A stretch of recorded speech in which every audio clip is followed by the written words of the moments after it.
L'unité 751 est une unité mixte de recherche de l'INSERM et de l'Université de la Méditerranée à Marseille. Elle est installée sur le campus hospitalo-universitaire de la Timone.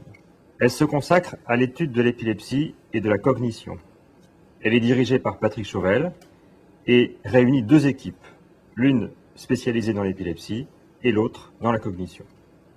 Donc l'objectif de cette unité, c'est de comprendre les mécanismes de l'épilepsie dans le cerveau de l'homme et de mettre au point les traitements adéquats.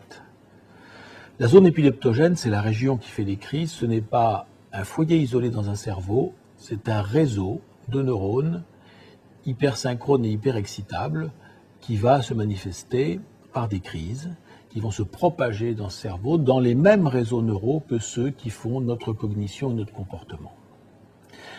De même, la crise entraîne des déficits de la cognition et au fur et à mesure de la répétition des crises, ces déficits deviennent chroniques et concourent au handicap. Le rôle de l'unité, c'est de comprendre les relations entre l'épilepsie et la cognition dans le cerveau humain.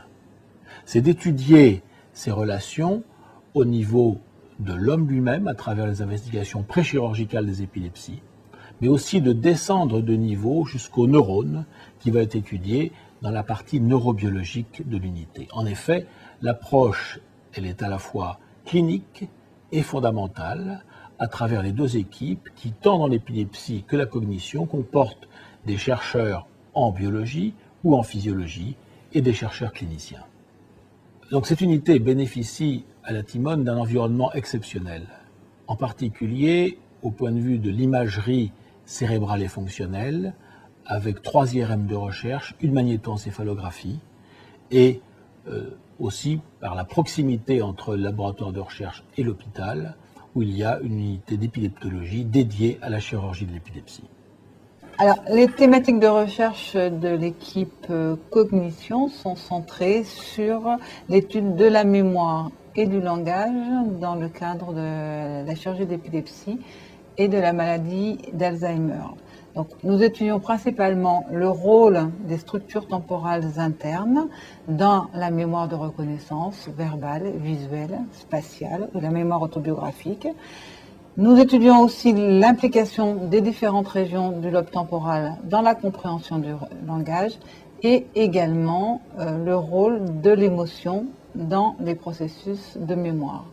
Et donc, nous enregistrons directement l'activité du cerveau en moyen d'électrodes intracérébrales et nous évaluons aussi les patients avant et après chirurgie.